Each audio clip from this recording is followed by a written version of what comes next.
As mensagens que nós estamos falando agora, de domingo passado, já está no ar. Elas estão agora. Pode botar aqui. Elas estão indo para o ar, um canal no YouTube. É assim que fala? Um canal do YouTube? Isso. É que eu sei tudo disso, gente. Já percebeu que não sou eu que faço, né? Então, está indo para um canal no YouTube. ICNV Jacutinga 836. Então, se você quiser ouvir as mensagens, elas estão sendo postadas semanalmente lá. As mensagens de domingo e de quarta estão sendo postadas semanalmente. Então, ICNV Jacutinga 836. 836 é o número da igreja aqui, tá bom? Então, só para ficar mais fácil. Então, todas as mensagens começam com esse tema. Então, quando você clicar ICNV Jacutinga 836, já vai aparecer todas as mensagens que estão sendo postadas lá. Tá bom? Então, essa aqui também vai para o ar. E eu quero hoje falar sobre o Evangelho sem espinhos. Esse é o tema da mensagem de hoje. O Evangelho sem espinhos. Algo de Deus para a gente. Algo de Deus para as nossas vidas. Você abriu sua Bíblia em Êxodo, capítulo 6? Eu não abri. Então, só um minutinho. Êxodo capítulo 6. Versículo 4. Êxodo 6, versículo 4.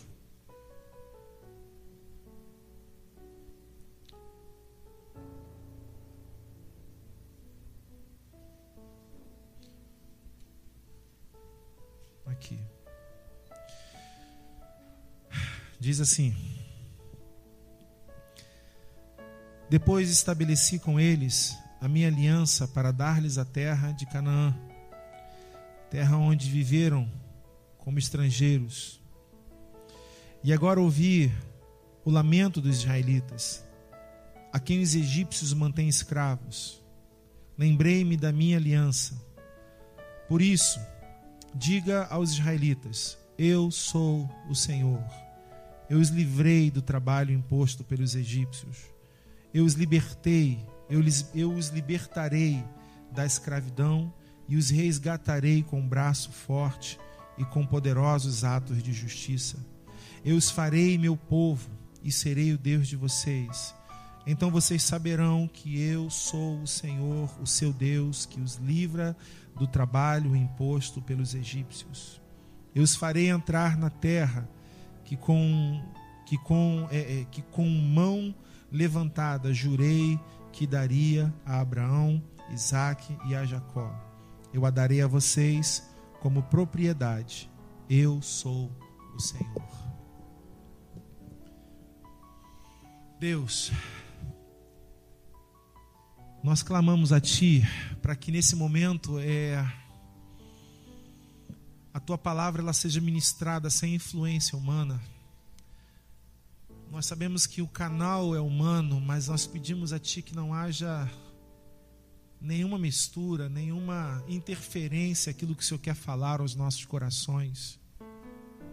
Deus, tem misericórdia de nós.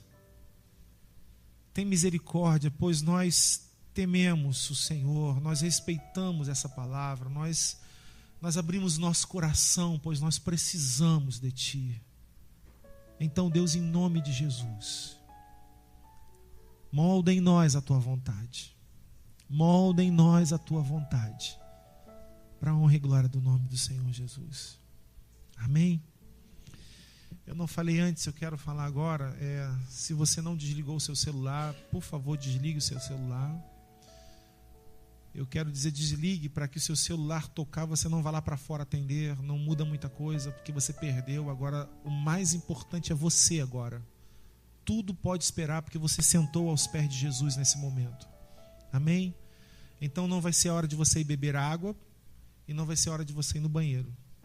Você pode sair daqui à vontade, a hora que você precisar e se você precisar para fazer o que você quiser.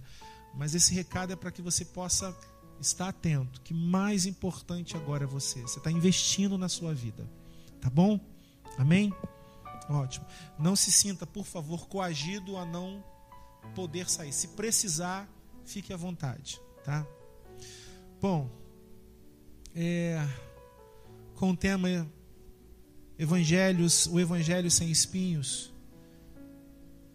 Eu hoje de manhã estava ministrando aqui, no Estudando a Verdade, e nós entramos em alguns temas muito importantes, temas assim bastante interessantes e que me fizeram sair daqui de casa e continuar pensando em casa. E nessa de pensar e começar a ler um pouquinho mais a fundo, começamos a escrever, comecei a rascunhar algumas coisas. E nasce então esse Evangelho sem espinho, o Evangelho sem espinho. E o Evangelho sem espinho, na verdade, é que muitos querem viver. O Evangelho sem espinho, na verdade, é que muitos estão oferecendo. Um Evangelho que não cause marcas, um Evangelho que não cause cicatrizes.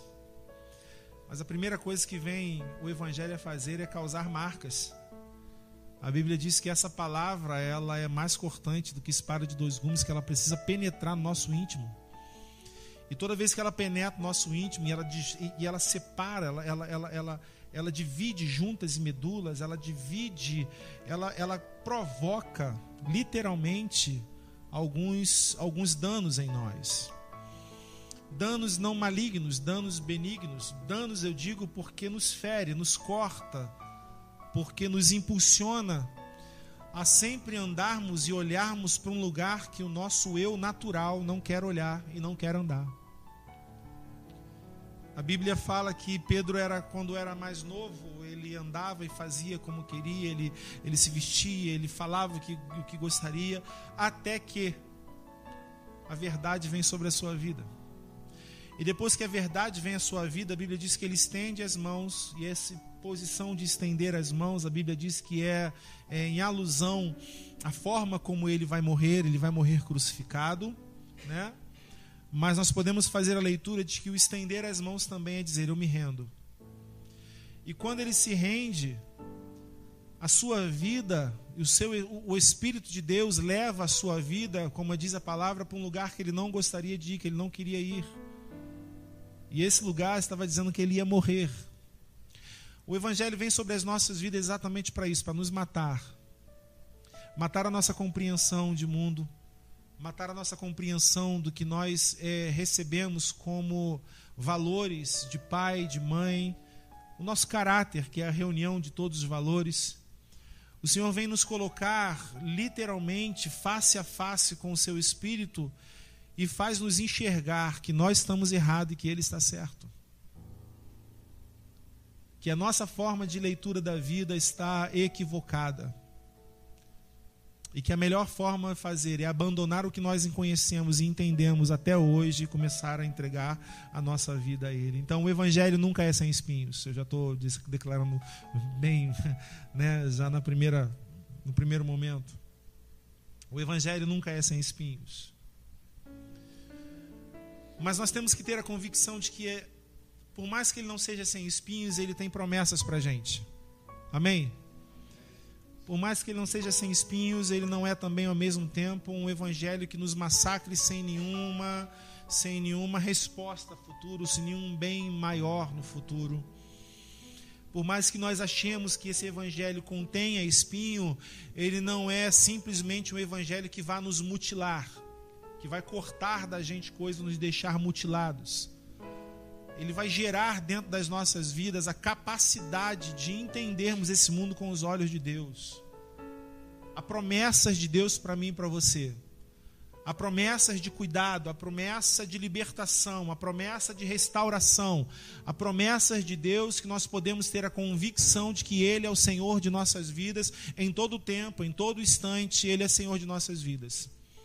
Enquanto uma nação está desesperada, esperando qual que é o próximo investimento ou qual que é a próxima tentativa de fugir da recessão, que já é uma realidade hoje, a igreja do Senhor, ela não pode viver alienada, mas ela pode viver sim, descansando nos braços do Senhor, porque é Ele que provê o seu sustento todos os dias.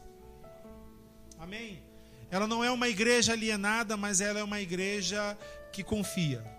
Ela não é uma igreja que está com a cabeça nos céus, esquecendo da terra. Ela é uma igreja que está com os pés na terra, mas ao mesmo tempo está olhando para o céu como dizendo, é o Senhor, é do Senhor que vem a minha provisão. Então a gente enxerga exatamente isso. A gente enxerga Deus falando ao povo de Israel, já em Êxodo, que significa saída, depois de 430 anos que esse povo está vivendo em escravidão. Eles passam 400 anos no Egito, mas 30 anos em Canaã, né, ali preparado, ou seja, antes de Canaã e Egito, e eles agora estão numa terra estranha, numa terra como prisioneiros, como escravos. Só que tem uma coisa acontecendo dentro do Egito. Há uma situação que está acontecendo dentro do Egito. Esse povo é muito fértil. Esse povo, ele se reproduz muito. Deu para entender? O fértil se reproduz muito. Esse povo gostava do negócio, literalmente. E a Bíblia fala sobre isso, que esse povo era muito fértil, que se reproduzia muito. E nessa de se reproduzir muito, o povo que está como escravo estava ficando igual ou maior que o próprio Egito. E algumas lideranças então começam a estar incomodadas, começam a estar esbarrando uma na outra, dizendo: olha, tem alguma coisa errada, vai dar ruim esse negócio. Por quê? Porque esse povo está crescendo, esse povo está ficando poderoso, está ficando numeroso demais. E daqui a pouco o que pode acontecer? Esse povo se rebelar contra a gente, unir-se aos nossos inimigos, e nós estamos roubados, nós estamos perdidos. O que nós vamos fazer? Impor sobre eles a autoridade, para que eles possam entender que eles não são nada, para que eles possam entender que eles são apenas escravos. E aí então o que acontece? Acontece que esse povo então agora, ele tem agora sobre as suas vidas, os egípcios impõem sobre eles trabalho duro, trabalho árduo, pesado, uma escravidão pesada demais. Então, para não perder o fio aqui, eu vou me balizando pelo que escrevi aqui. O versículo 6... Vamos ler aqui novamente, só para a gente relembrar. Diz: por isso diga aos israelitas: eu sou o Senhor, eu os livrei do trabalho imposto pelos egípcios, eu os libertarei da escravidão, eu os resgatarei com braço forte e com poderosos atos de justiça. O versículo 6 fala da forma tão grandiosa que Deus promete aos seus filhos a proteção, né? Segundo o relato de Deus, nada pode contra os seus filhos. Deus lhes faz promessas incríveis. Segundo esse relato, ele está mostrando bem claro para a gente que nada pode contra esse povo, né? Eu declarei, eu prometi, eu libertarei vocês, eu estarei sobre a vida de vocês, e isso é o que vai acontecer. O peso da escravidão está quase insuportável para esse povo. Como eu falei, foi imposto um trabalho extremamente pesado, para que eles não reconhecessem ou não começassem a enxergar que eles poderiam alguma coisa. Então, o peso da escravidão está quase insuportável. O fato do povo de Israel estar se tornando um número grande era uma instabilidade no governo do Egito, que prepararam um plano de submetê-los a uma escravidão muito mais rígida. Volta comigo no capítulo 1 para a gente poder enxergar isso. Capítulo 1 de Êxodo.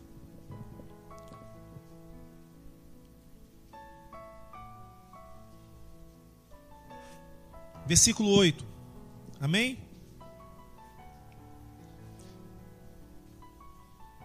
Diz assim: então subiu ao trono do Egito um novo rei, que nada sabia sobre José. Disse ele ao povo: vejam, o povo israelita é agora numeroso e mais forte que nós. Temos que agir com astúcia, para que não se tornem ainda mais numerosos, e no caso de guerra aliem-se aos nossos inimigos e lutem contra nós e fujam do país. Estabeleceram, pois, sobre eles o quê? Chefes de trabalhos, o quê? Forçados. Para quê? Para os oprimir com tarefas pesadas. E assim, os israelitas construíram para Faraó as cidades celeiros de Pitom e Ramessés.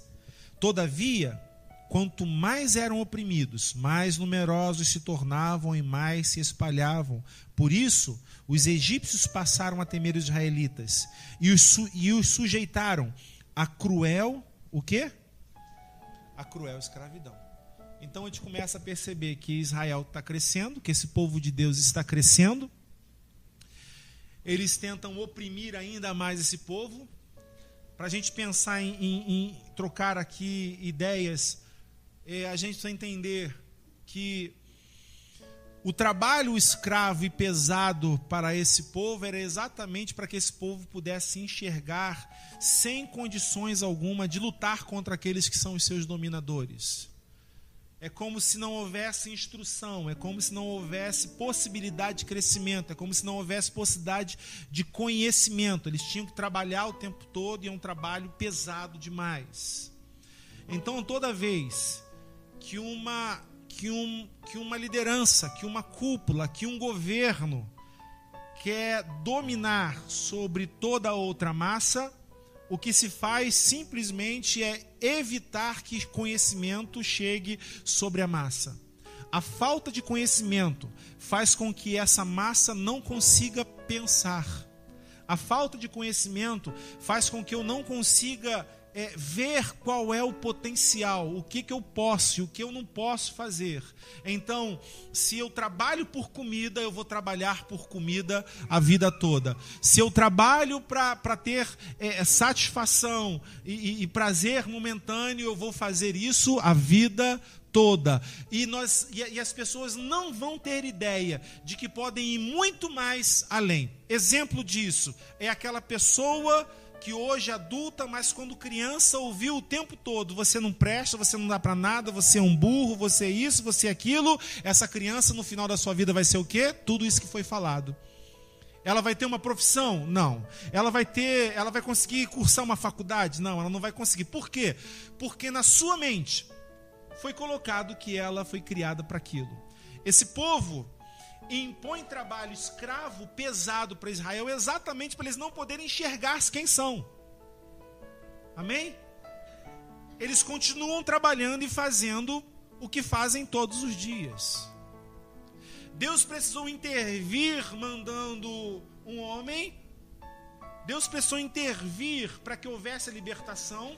Mas esse povo passou 400 anos dentro do Egito e passaria mais 400 anos, talvez com uma população triplicada, sendo dominado, porque não haviam condições de dar o brado de libertação. Amém? A gente para pensar rápido e a gente começa a entender que não existe libertação sem o libertador. Não existe libertação de qualquer área da vida do ser humano sem que primeiro conheça o libertador. O que o Senhor faz com o Egito é apresentar-se a eles como o libertador, como um meio pelo qual essa libertação possa acontecer, como um meio pelo qual não simplesmente uma libertação de quem tira o peso dos seus ombros, mas uma libertação de quem tira o peso dos seus ombros vai passar a conhecer o seu libertador, para que não volte a ter o peso novamente sobre os seus ombros. Quando o Senhor se move para acabar com a escravidão de Israel, precisamos entender que o modo de vida que estão vivendo agora faz sentido para eles. Quando a gente olha para Israel dentro desse contexto do Egito, essa vida faz sentido para eles. Eles já estão há 400 anos neste tipo de vida. No mínimo temos 3 gerações que já nasceram em regime de escravidão. Marca esse texto, por favor. Volte mais um pouquinho, vamos em Gênesis capítulo 15, e a gente vai ver isso. Gênesis 15, versículo 13. Nós vamos perceber exatamente isso. Gênesis 15, versículo 13, amém? Então diz assim: então o Senhor disse-lhe: saiba que os seus descendentes serão estrangeiros numa terra que não lhes pertencerá, onde também, o que foi? Serão escravizados e oprimidos por quantos anos? Por 400 anos. esse povo está lá por 400 anos. No mínimo nós temos aí 3 gerações que nasceram já no regime de escravidão. Eu falei na parte da manhã, eu dei um exemplo. Nós, ano retrasado, eu acho que já foi um ano retrasado, nós fizemos um trabalho aqui de ir no Jardim Gramacho. Muitos aqui foram no Jardim Gramacho, no antigo lixão de Jardim Gramacho, para que pudéssemos conhecer a realidade. Levamos 5 toneladas, 4 toneladas, eu não lembro, de alimentos para lá. E o pastor Anderson, do ID Missões, nos fez caminhar por entre os barracos onde eles moravam. E eu lembro que a igreja, quando sai daqui, ela sai como quem vai para uma festa. Vai cantando no ônibus, batendo palmas. Já viu igreja saindo de ônibus, né? Quantos já participaram disso? Todo mundo, né? Parece que nunca andou de ônibus, porque...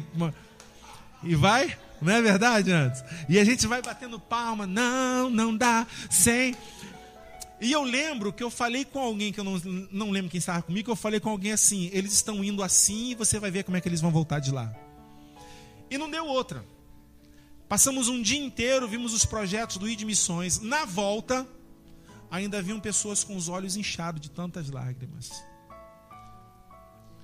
Por que esses olhos inchados de tantas lágrimas?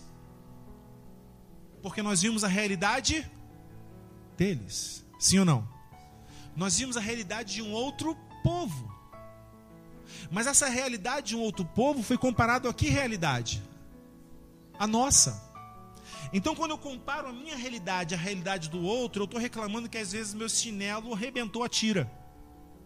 E eu vou dizer assim, caramba, meu chinelo arrebentou a tira. E agora, quando a gente entra nesse contexto dessa outra realidade, a gente vê que o pessoal lá tem crianças, famílias, literalmente, que estão comendo rato. Rato. E a gente fica alarmado. A questão toda é a seguinte, e a pergunta que eu faço para você pensar é a seguinte: uma criança que nasce naquele meio, ela tem o mesmo impacto que a gente no seu dia a dia? Por quê? Porque o quê? Está acostumado. Não estou dizendo que o costume não faz com que ela não sinta fome, ela sente fome. Não estou dizendo que o costume não faz com que ela não quisesse, que uma criança daquela não quisesse uma bicicleta. Ela queria uma bicicleta, ela queria uma bola. Ela queria roupa. Ela queria poder comer um biscoito. Se tivesse um biscoito recheado, então para ela seria festa. Mas a questão toda é a seguinte, que aquele é o normal dela. Ela não foi uma criança que foi levada lá para dentro. Aquele é a realidade dela. Eu queria fazer essa ponte com você para entender que pelo menos 3 gerações estão vivendo dentro do Egito que nasceram nessa condição. Não é uma geração que está ali reclamando como que alguém que quer ser liberto através de Deus ou que tem a expectativa de ser liberto de alguma forma. Mas é alguém que sente a mão pesada daquele opressor, mas ao mesmo tempo não tem nenhuma expectativa de mudança de vida, porque nasceu naquela condição. Quantos estão entendendo isso agora? Deu para entender? Amém? Então, esse é um povo que não consegue libertar-se. Esse é um povo que já nasce nisso. Essa é uma geração que já nasce na escravidão, é uma geração que já nasce preso ao pecado, é uma geração que já nasce presa nesse dia a dia, nesse cotidiano que a gente tem. É uma geração que precisa do libertador, uma geração que precisa do Senhor. Gênesis 15:16, ainda no versículo seguinte, você vai ver exatamente isso. 16 diz dizendo assim: na 4ª geração, os seus descendentes voltarão para cá, porque a maldade dos amorreus ainda não atingiu a medida completa. Na 4ª geração, na 4ª geração, apenas na 4ª geração. Então quer dizer que 3 gerações permaneceram ali dentro. Apenas na 4ª geração eles vão voltar para cá. Apenas na 4ª geração. Então a gente enxerga que esses 400 anos nós tivemos ali pelo menos aí 3 gerações nascendo nessa condição. Ou seja, 3 gerações que nascem na escravidão, que aprendem na escravidão, que não sabem viver fora do contexto da escravidão. Amém? Quantos estão compreendendo isso, irmãos? Nós vamos entender esse pano de fundo para depois a gente entender o teor da mensagem. A pergunta é: como alguém poderá mudar de vida se o que lhe está proposto todos os dias é a escravidão? Como que um israelita poderia tentar mudar de vida se o que está proposto todo dia para ele é a escravidão? Você percebe que quando Moisés é levantado, ele percebe um egípcio impondo um castigo muito feroz, espancando um judeu, e ele então se levanta como aquele que vai ajudar, como aquele que vai libertar. Ele faz o que, Moisés? Ele mata o egípcio. No dia seguinte, ele aproxima-se, estão lá 2 judeus lutando, guerreando, brigando entre eles, e ele entra: ei, vocês são irmãos, não é para vocês fazerem isso. O que eles falam? Ei, peraí, você acha que você vai querer fazer com a gente o que você fez com o outro? Quem constitui vocês reis sobre a gente? Está pensando que nós não vimos o que vocês fizeram com o Egito? Vai nos matar também? O costume. O grave não foi Moisés ter matado o egípcio para que eles pudessem ser libertos? O grave foi uma palavra de libertação que veio sobre a vida deles através de Moisés. Eles não queriam uma outra liderança, eles não queriam alguém que estivesse sobre a sua vida, que levasse-os para outro lugar, que os tirassem daquilo que eles estavam acostumados a viver. O novo gera inquietação. Nós nascemos assim, nós aprendemos assim, nós vamos viver assim. O que chama a atenção não é que eles estavam falando simplesmente de uma morte de Moisés mata os egípcios. O que nós chama a atenção é a forma como eles dizem: quem te constituiu chefe sobre nós, líder sobre nós? Quem disse que você vai poder fazer alguma coisa por nós? Então, uma igreja que vive as suas ilusões temporárias, porque tudo na nossa vida é passageiro, e que não se submete, em primeira instância, ao Senhor e Rei, que é o verdadeiro libertador, essa igreja está tolhida em todos os seus sentidos. Essa igreja não cresce, essa igreja não avança, e eu não estou falando da igreja, a construção, estou falando da igreja que tem nome e que tem sobrenome.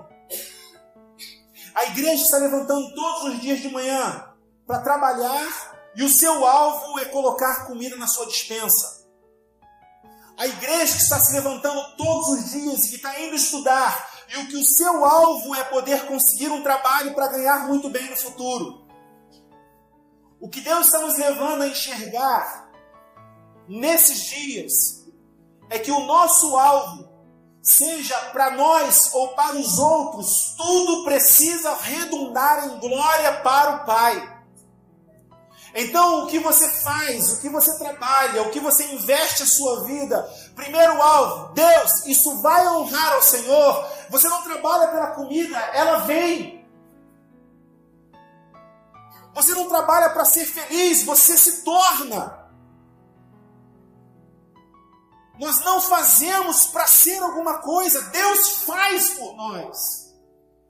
E essa é a compreensão de Mateus 6, quando ele diz: se vocês buscarem o reino com todo o seu coração, se vocês buscarem o reino entendendo o que é a minha justiça, vocês vão entender como que eu sustento a vida de vocês.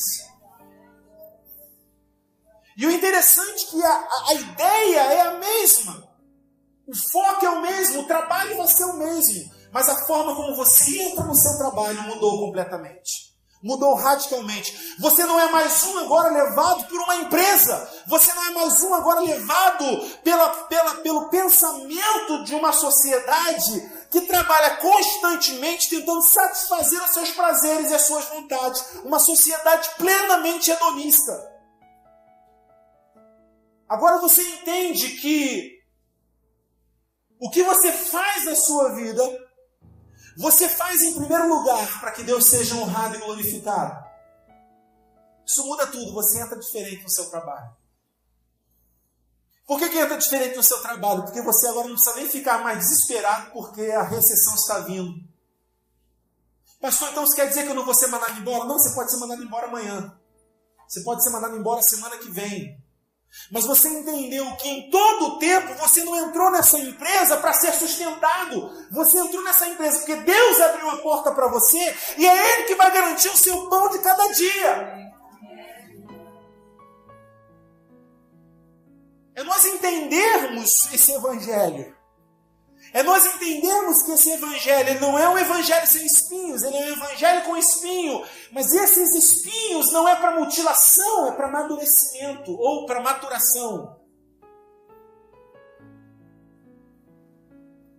Esses espinhos não significa que, então não quero. Esses espinhos significa, Deus, eu estou sendo extremamente impactado pela Tua palavra, pelo que o Senhor quer, pelo que o Senhor deseja. Cumpra em mim a Tua vontade. Então, pensando nisso, como alguém poderá mudar de vida se o que lhe está proposto todos os dias é escravidão? Como que nós podemos pensar fora dessa caixinha, irmão? Se você liga a sua televisão, a informação é a mesma. Se você liga num programa evangélico, a informação é a mesma, o desejo é o mesmo. A última agora era uma correria e um frenesi grande porque a Mega Sena acumulou. Sim ou não? Alguém aqui ganhou? 130 milhões, alguma coisa assim, né? Quanto? 170, eu não sei nem quantos zero tem esse negócio. Quando a gente entra num outro extremo, que nós deveríamos estar ouvindo outras coisas, nós estamos ouvindo a Mega Sena espiritual. Porque se você for para Deus, Deus vai fazer o que contigo? Ele vai te dar tudo. Então a gente começa a perceber e começa a entender que o alvo da igreja hoje, ele é tão igual ao alvo que a sociedade tem. Essa igreja está vestida com vestes santas, entre aspas, ela se veste de uma santidade, onde o seu alvo, onde o seu ápice de conquista, ele é exatamente igual ao ápice de conquista, olhando para Egito e Israel, de um egípcio. Deu para entender? Então aquilo que reina nessa sociedade não pode ser aquilo que reina dentro do reino de Deus, ou seja, que está mandando no conceito de reino de Deus. Por isso que a gente vê um disparate gigantesco de homens naturais que estão buscando satisfação própria, e a satisfação própria passa inevitavelmente pelo dinheiro hoje, sim ou não? E nós estamos olhando para Deus, o Senhor Jesus ensinando, olha, bem-aventurado aquele homem que não acumula tesouro aqui na terra. O que ele está dizendo para mim e para você? Feliz é o homem que entendeu que não é os bens materiais que cercam este mundo que vai fazer com que ele seja feliz. Que feliz é esse homem que entendeu que sou eu a razão da vida dele. Que ele trabalha não é simplesmente para se sustentar. Ele trabalha porque eu dei o trabalho para ele.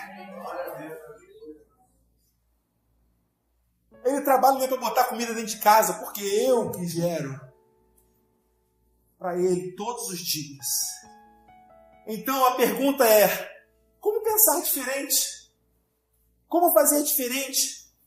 Que leitura podemos fazer da vida se todos os dias são iguais? Como fazer? Êxodo 6, versículo 9, por favor. Volte em Êxodo, por favor. Só botar baixinho.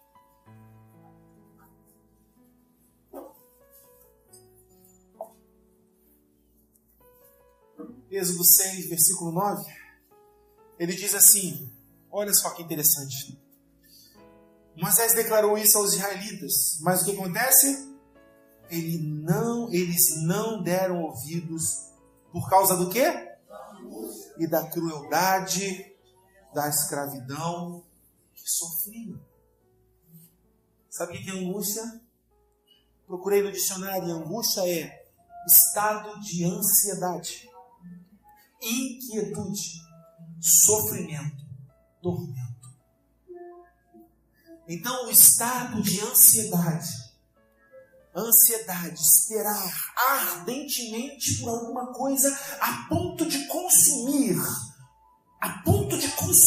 o seu estado físico e psíquico. A ansiedade. Esse povo não consegue ouvir Deus, por estar vivendo em um estado extremamente angustiante, por estar inquieto dentro de si. Deus fala através de Moisés a esse povo dizendo: eu libertarei, eu salvarei, eu restaurarei, eu cumprirei, eu vou fazer com braço forte sobre as suas vidas. O estado de inquietação desse povo é tão grande dentro de si que eles rejeitam a voz de Deus. O estado de inquietação da igreja nos dias atuais passa a ser tão grande que nós temos uma ideia distante de quem é de Deus. Nós ouvimos falar de Deus, nós ouvimos do poder de Deus, nós ouvimos na palavra o que Deus fez, o que Deus aconteceu e até o que fez com o irmão que está do nosso lado, mas a inquietação do Espírito nos impede de vivermos o que Deus quer para nós. O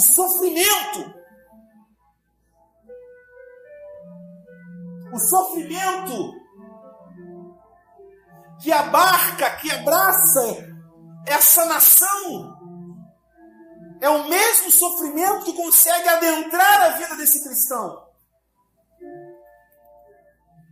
A mesma agonia que os outros estão sentindo, a israelitas, a povo de Deus sentindo. Há uma ardente expectativa dessa criação. Há um desejo tremendo de pessoas ouvirem de Deus, mas que essa igreja está com o mesmo desejo de ouvir de Deus, que deveria já estar em relacionamento íntimo com esse Pai. Então, o estado de ansiedade, a inquietude, o sofrimento, o tormento impede desse povo ouvir e aceitar o que Deus quer. Um exemplo disso. Quantos que estão aqui, não precisa me dizer, só para você pensar, quantos que estão aqui conseguem separar no mínimo um tempo de solitude, um tempo você e Deus? Não te chamei isso de devocional, eu digo devocional o tempo todo, nós temos que estar com Deus o tempo todo.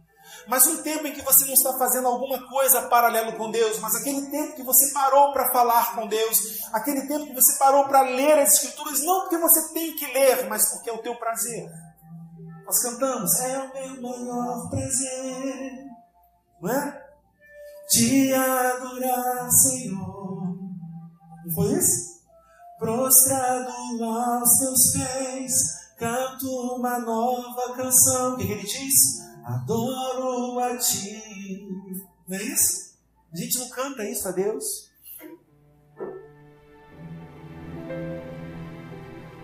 Quantos não conseguem fazer isso? Quantos olham para a sua vida, para o seu trabalho, dizendo assim: pastor, não dá tempo, porque eu trabalho demais. Pensa o que é isso, irmão. Pensa se você não está sendo refém de uma escravidão que impuseram para você, dizendo que você precisa de dinheiro. Pastor, eu não posso fazer isso, porque se eu sair de casa, meu marido vai ficar sozinho. E ele e o computador não dá nada certo, pastor. Pensa se você não ficou escravo disso. Se a sua confiança não está no seu taco, ao invés de estar naquilo que Deus pode fazer pela sua vida. Nós não conseguimos parar.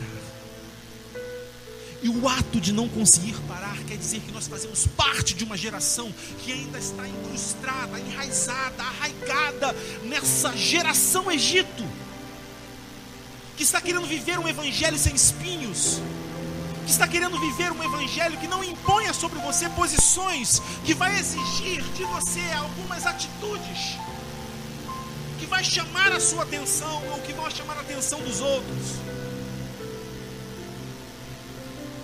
Atitudes essas que vai fazer de mim e de você tomarmos posições. Aquele que quiser vir após mim, aquele que quiser caminhar o meu caminho, aquele que quiser andar junto comigo, aquele que quiser trabalhar junto comigo, ele, primeira coisa, ele tem que entender que tem que negar a si mesmo. Negar a si mesmo é a compreensão que nós temos de mundo e saber, eu não estou em condições de viver ou vencer esse mundo, eu preciso negar a mim mesmo, eu preciso que o Senhor venha sobre mim. Tomar a sua cruz é exatamente o evangelho que tem espinhos, que exige de mim e de você, Anderson, que exige de mim e de você, Patrícia, decisões de tomar a sua cruz, de tomar a minha cruz, de saber que a minha posição é contrária ao que todo mundo acha, mas é a favor do que Deus quer. Agora chegou o tempo de libertação, de que o contexto de escravatura vai passar, onde os nossos sonhos estão se alinhando aos anseios de Deus. Não existe sonhos alinhados aos anseios de Deus enquanto estivermos presos no Egito ainda. Não existe sonhos alinhados com a vontade do Pai enquanto nós estamos olhando para o Pai, desejando estar na segurança, entre aspas, que o Egito nos oferece. Enquanto eu for escravo e fazer o que eles querem que eu faça, ninguém mexe comigo. Enquanto eu sentar e moldar as telhas na minha coxa para fazer telhas, que era a função deles fazer telhas e telhas e telhas, enquanto eu estiver fazendo isso e produzindo isso, ninguém mexe contigo, Bruninha, ninguém mexe contigo, Dani.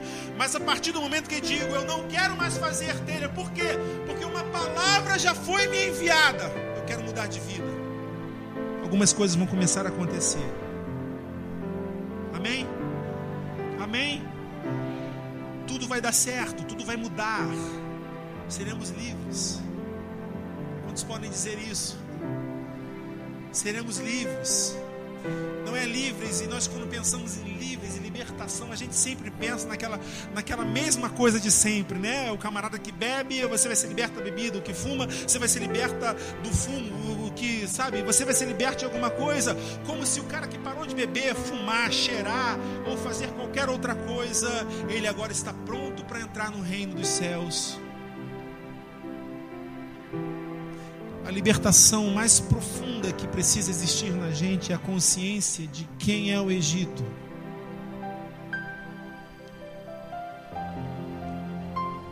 E eu entender que eu não quero mais isso.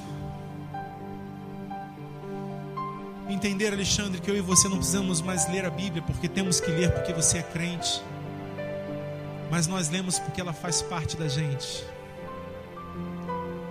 Eu não preciso mais dormir, antes de dormir eu ter que orar, uma oração obrigada, como se Deus se agradasse disso.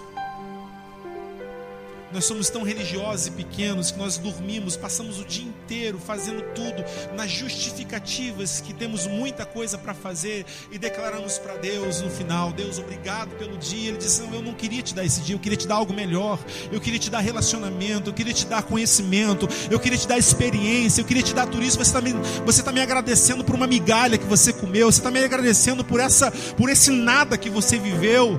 Nós estamos agradecendo muitas vezes a Deus o nada que nós vivemos durante o dia. Estamos indo dormir com inanição, quase morrendo por inanição, falta de alimento, falta de conteúdo, falta de capacidade de pensar e entender o que é esse mundo, e eu poder dizer: eu não concordo com isso, eu não concordo com aquilo, eu não concordo com essa notícia, eu vou orar por isso. E nós estamos agradecendo a Deus numa oração muitas vezes religiosa, E Deus está dizendo: você não entendeu ainda, filho. A proposta é mais íntima, mais profunda. A proposta é mais funda. Eita. Amém. Gente, resumindo, Deus fala assim no versículo 8 desse capítulo 6, lá no finalzinho do versículo 8, a última frase do versículo 8, qual que é? Diga altos comigo, qual que é? Não, você não disse, você está tímido, diga isso alto comigo. Ele está dizendo o quê? Eu sou o Senhor. Qual é a garantia que isso vai dar certo? Eu sou o Senhor. Qual é a garantia que nós conseguimos viver longe desse contexto louco que estão propostos a gente? Deus está dizendo a mesma coisa que disse a Moisés: Senhor, como eu faço para enfrentar toda essa condição do Egito? Deus olha para ele e diz: diga que o eu sou te mandou. Diga que o eu sou está contigo. Eu sou o Senhor. Quando Fernandinha, eu e você perguntamos a Deus: e agora, Deus, o que eu faço? Ele vai dizer para você: Fernandinha, eu sou o Senhor.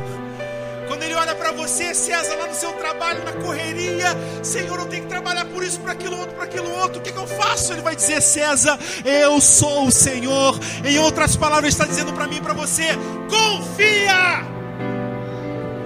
Confia! Porque não é o suor do teu rosto que sustenta você.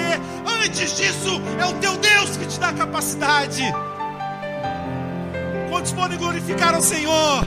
Quantos podem aplaudir a Ele? Aleluia! Aleluia! Oh Deus! Louvado seja o Senhor! Oh Deus! Seja Ele. Se nós olharmos esses versículos, irmãos, até o versículo 8, nós vamos ver palavras como: eu farei, eu serei seu Deus, eu os farei entrar na terra, eu os livro dos trabalhos impostos, eu os liberto da escravidão, eu os resgatarei com braço forte, eu ouvi os seus lamentos. Olha quantas coisas desses versículos de 4 a 8 que ele falou para esse povo. Eu os farei, eu serei seu Deus, eu farei entrar na terra, eu os livro dos trabalhos impostos.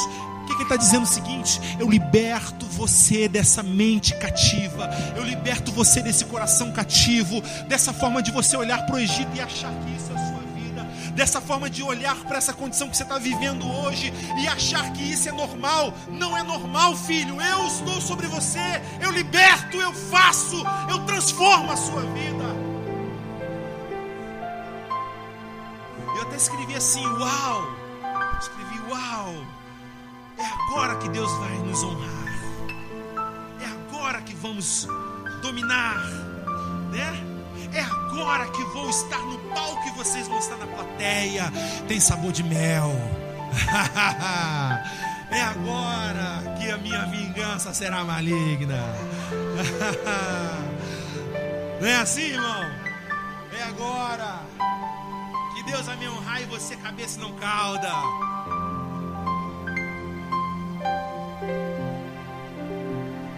E aí Deus vai para o outro lado, dizendo o seguinte: você não entendeu nada. Não é nada disso. A minha libertação não é para fazer você grande. A minha libertação é para fazer você servo.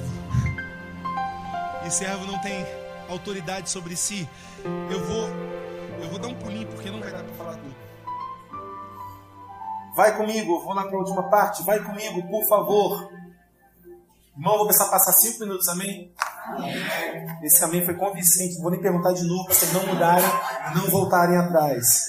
Então, Lucas capítulo 15, eu quero fechar essa mensagem de hoje num texto muito conhecido. O filho pródigo.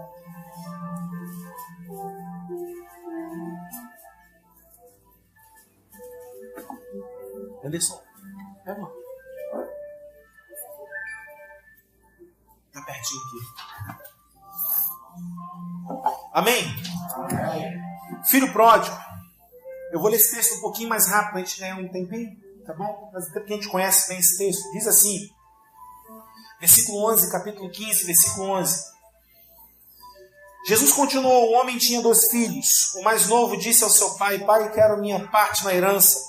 Assim ele repartiu sua propriedade entre eles.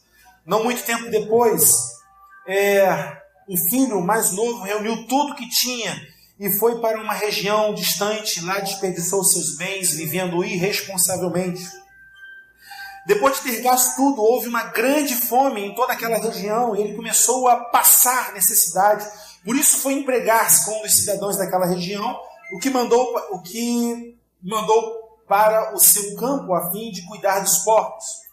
Ele desejava encher o estômago com as vagens e as alfarrobeiras que os porcos comiam, mas ninguém lhe dava nada. Caindo em si, ele disse, quantos empregados de meu pai têm comida de sobra e eu aqui morrendo de fome?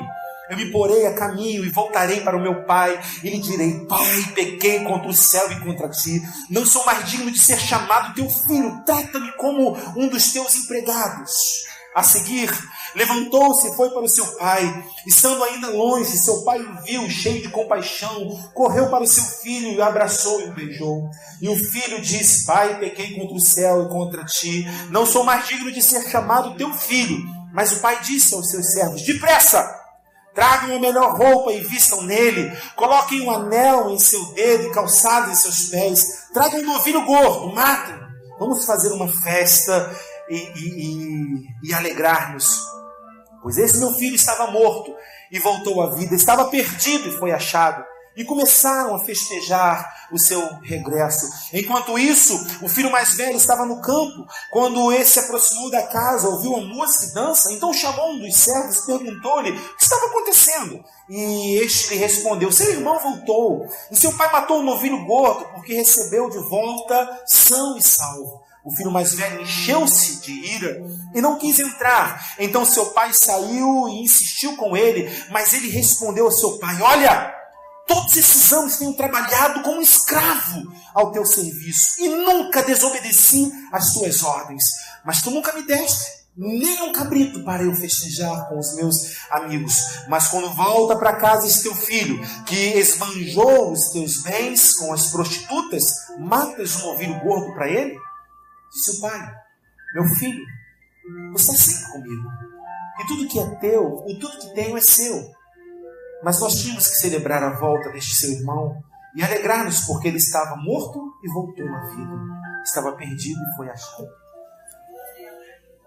Esse é um texto que nós conhecemos, clássico. Filho pródigo. E essa manhã, pela primeira vez, eu fiz uma leitura desse texto muito diferente. Eu fiz essa leitura aos olhos dos servos. Nós temos 3 personagens, é uma história.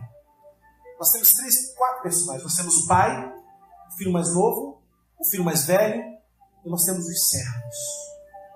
E essa manhã eu fiz a leitura aos olhos dos servos. E aos olhos dos servos vai mostrar a gente algo muito que acontece dentro da igreja. O pai representa o Senhor, o filho mais novo aproxima-se do pai, certo dia ele diz, olha, não estou satisfeito com o que está acontecendo aqui, não estou satisfeito de estar debaixo do mesmo teto com o Senhor, não quero seguir as tuas ordens, eu queria a minha parte da herança e eu queria ir embora, eu queria seguir o meu rumo. O pai pega as suas propriedades e divide, dá a parte para o filho. E o interessante é que um tempo depois, esse filho então resolve tomar a decisão de ir embora. E ele vai embora. E ele vai viver a sua vida. Enquanto ele vai embora, é uma história, eu posso então viajar nessa história. Enquanto ele vai embora, nós temos que pensar que um boato, que um bochicho fica naquela casa. Nós temos que entender a cabeça do filho mais velho. Pensar no filho mais velho dizendo, ele foi embora. Ele teve coragem de falar com o pai e foi embora, e ele vai gastar tudo, e isso é um absurdo. E o filho mais velho não entendendo por causa do final dessa história. A gente percebe que o filho mais velho não aceitou a saída do filho. Mas existe um quarto personagem dessa história que são os servos. Os servos são aqueles que estão sendo tratados por esse pai de forma digna. Onde que a gente chega a essa conclusão? Quando esse jovem está na pocilga, ele diz: os servos do meu pai têm comida e estão sendo tratados melhor do que eu. Vou voltar. Então os servos desse pai, desse homem agora, são servos que estão sendo bem tratados, que trabalham, que têm alimento, são servos que vão honrar. São servos que estão olhando um para o outro, dizendo: que absurdo! Como é que um filho pode fazer isso com um pai? Como é que um filho pode chegar perto de um pai desse, que ajuda, que faz tudo tudo por ele, e ele consegue agora virar as costas e dar uma facada nas costas do pai e ir embora? Quantos concordam comigo que isso pode ter acontecido? É fato que é uma parábola, mas a gente está, conjecturando. É um absurdo esse filho mais novo ter ido embora. Já o filho mais velho, de manhã tem até nome, era o John e o Edward. É que eles não eram brasileiros. Entendeu? Essa palavra foi lá fora. Então, é um absurdo John ter ido embora e ter feito isso, mas Edward. Porque Eduardo ficaria, né? Então, Edward. Né? Mas Edward é o filho que todo mundo queria. Ô, gente, pensa comigo se não é isso. Edward é o filho que o pai manda, ele o quê? Ele faz. A festa está rolando, o filho está vindo de onde? Do campo. É um filho que honra o pai. É um filho que faz tudo que o pai quer. É um filho que representa a igreja. Porque essa passagem é exatamente a igreja. O pai é o Senhor. O filho mais novo é essa igreja que se despede, que vai embora, que quer viver a sua vida. O filho mais velho é a igreja que está vivendo dentro daqui. Que tem cara de santo, que tem cara de liberto, que tem cheiro de liberto, que fala como liberto, que fala como entendido de reino, que ora antes de dormir aquela oração, que pega a Bíblia para ler porque tem que ler. Tá bom para entender? Que está preocupado em não pecar. Que está preocupado em obedecer. Mas que o interesse dele o tempo todo era no que o pai poderia fazer por ele. O filho mais velho estava pautado na meritocracia. Estava pautado naquilo que ele merecia. Algumas coisas fantásticas acontecem aqui agora, porque quando esse filho mais novo chega lá na pocilga, lá querendo comer das alfarrobeiras, sabe o que estava acontecendo naquele momento? Naquele momento estava acontecendo que ele estava enxergando que ele não queria mais viver no Egito. Ele volta para o Egito. Ele vai para o Egito. Ele vai viver o que ele sempre quis viver. Ele vai viver a ilusão de ser livre, de não ter mais que andar debaixo de uma direção de um pai, debaixo de uma direção que o pai está dizendo: antes eu sei o que é melhor para você, Sueli, eu sei o que é melhor para você. Só que o melhor de Deus para a gente, muitas vezes não é o que a gente gostaria de fazer, porque está rasgando a gente, está mandando a gente fazer alguma coisa que a gente não gostaria. Então quando ele chega lá embaixo, ele percebe que no meio da fome ele está passando necessidade. Ele percebe que no tempo de escassez ele não está debaixo do seu pai, que não tem escassez dentro da sua casa. Ele percebe que na sequidão do mundo ele está vivendo a sequidão do mundo. Ele percebe que a ausência de suprimentos no seu mundo, ele está vivendo isso. Não está havendo sequidão, não está havendo ausência de suprimentos dentro da casa do pai. De repente ele começa a perceber: eu não quero mais isso para mim. Eu quero voltar para o meu pai. Mas olha que coisa fantástica que acontece agora. Quando ele vai voltar para o pai agora, ele não volta mais na condição de filho. Ele não quer mais voltar na condição de filho. Na condição de filho, ele teve coragem de aproximar do pai e dizer assim: me dá a minha parte da herança, restitui, eu quero de volta que é meu. Ele não fez isso. Amém? Ele para lá e diz: os servos de meu pai estão sendo mais bem tratados do que eu que estou aqui. Vou voltar ao meu pai, ter um encontro com ele e dizer: Senhor, pequei contra os céus e contra ti. Primeira coisa que acontece: reconhecimento de que ele pecou, reconhecimento de que ele está no lugar errado, fazendo a coisa errada, na hora errada, tudo errado. E então ele volta para o pai e ele vai dizer: pequei contra o céu e contra ti, não sou digno de ser chamado o quê? Teu filho. Trata-me como o que? O teu servo. Quem nos faz filho é o Pai. Nós nos aproximamos dele como servos e recebemos a adoção.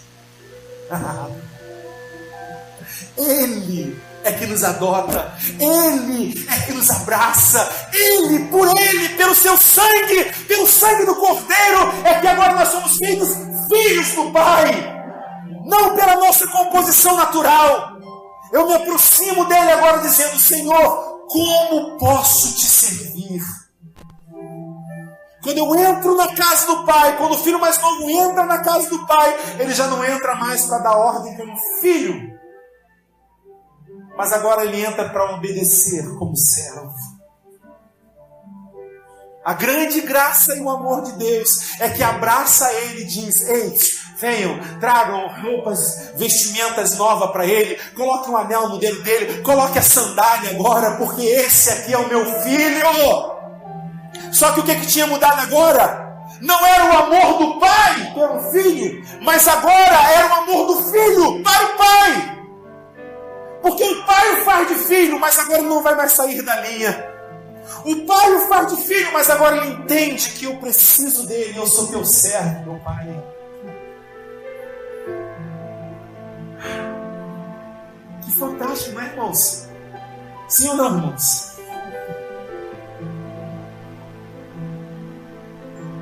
Uma festa está acontecendo. O filho mais velho está voltando do campo agora. Imagina o filho mais velho voltando, suado, trabalhado, com as suas ferramentas.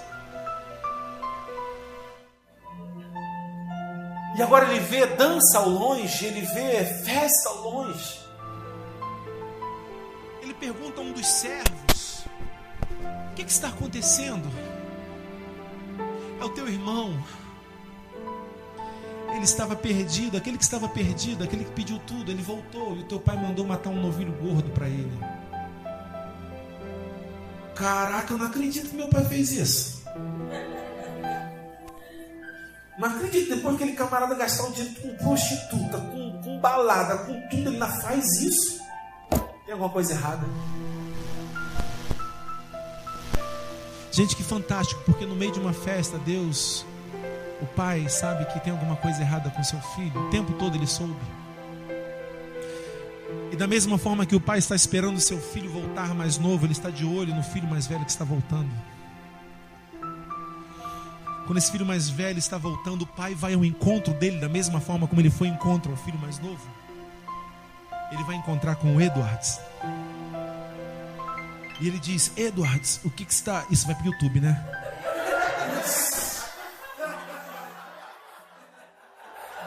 Já era. Vamos em frente agora. E aí então ele encontra o filho mais velho. O filho mais velho. Ele encontra o filho mais velho, então. E ele pergunta: o que está havendo? Irmãos, olhe para mim, para a gente fechar. A pergunta de Deus para mim e para você é muito clara: o que está havendo? O que está havendo é que tipo de vida você está levando. Como está o seu coração? O que está havendo, Cláudio, significa o que passa no seu coração. Fernandinho, o que passa? Cleiton, o que se passa no seu coração? Dani, o que se passa no seu coração? O que está havendo, Kátia Lima, é exatamente isso. O que passa no seu coração, o que você tem vivido durante a sua semana. O filho mais velho faz a justificativa para ele, dizendo o seguinte: olha, eu te obedeci esses anos todos. Eu faço tudo que o Senhor manda. Olha que palavra que ele usa nesse texto. Eu trabalho para o Senhor como um escravo. Onde que esse filho está? Está vivendo na casa do pai ou ele está lá no Egito? A consciência desse filho está onde? Por que esse filho trabalha para o pai? Eu trabalho para o Senhor feito um escravo. O Senhor nunca olhou para mim. O Senhor nunca achou que eu merecia alguma coisa. O Senhor nunca me deu um cabrito sequer para eu poder cuidar dos meus, me alegrar com os meus amigos. A resposta do pai para ele é a seguinte: você não entendeu nada, filho. Você ainda não entendeu que você não trabalha para mim. Você trabalha porque você é meu. Quando nós entendemos que o que nós fazemos não é para Ele, mas é porque somos dele, muda tudo. Quando um músico toca para Ele ou por uma escala, ele não entendeu. Nós tocamos porque somos dele. Quando trabalhamos, recebemos alguém, como damos aula, como pregamos, nós não pregamos por causa de uma obra, porque tem que ser feito, mas fazemos porque somos dele. Todas as vezes que fazemos porque somos dele, nós entendemos que já recebemos e tínhamos que receber. Mas todas as vezes que fazemos por fazer, nós estamos esperando alguma coisa. E aí você vê que muitas pessoas entram na igreja esperando que Deus mude o casamento. Você vê muitas pessoas entrando na igreja porque quer que mude a vida financeira, quer que mude tantas outras coisas. A primeira instância, nós entramos na igreja porque somos dele, porque não sabemos mais viver sem ele. E o restante, pastor? Acredite, ele faz. Acredite, ele faz.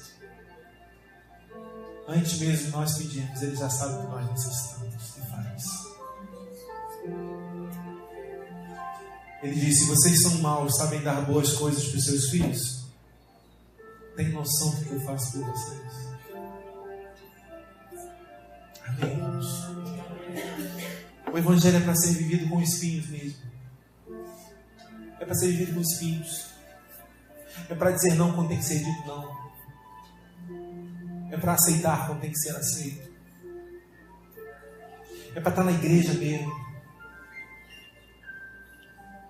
É a gente entender que tudo é dele.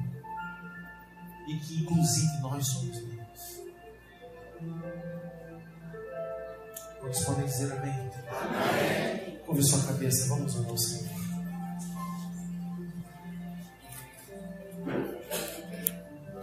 Nós agradecemos a Ti, Pai querido, amado Deus. Nós rendemos graças ao Teu nome. Nós clamamos a Ti para que nessa transição de Egito para o reino de Deus o Senhor nos ensine, nos mostre, nos oriente. Porque nós estamos vivendo nesse conceito, Deus, de igreja. E muitos estão vivendo o conceito de igreja aqui, achando que o fato de estar na igreja é toda a obra de Deus, é o que Deus vai fazer. Ajuda-nos, ó Deus amado, a estarmos neste lugar sem resistência. Ajuda-nos, ó Deus, a não vivermos debaixo do amamos o Senhor também, como falamos semana passada. Não queremos amar o Senhor também. Nós queremos entender, ó Deus amado, que Tu tens que vir em primeiro lugar em nossas vidas. E não fazermos força para que isso aconteça, nós apenas vivermos isso, nós aceitarmos isso. Nós abrirmos o nosso coração para entender que tudo é Teu.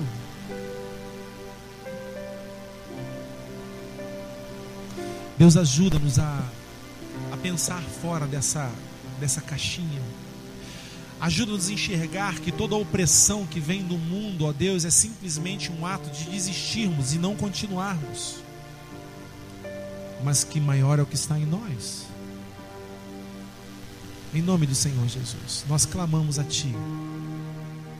para que a nossa vida, o nosso coração esteja pleno em todos os sentidos. Em nome do Senhor Jesus. Quantos podem dizer amém? Vamos ficar de pé, irmãos.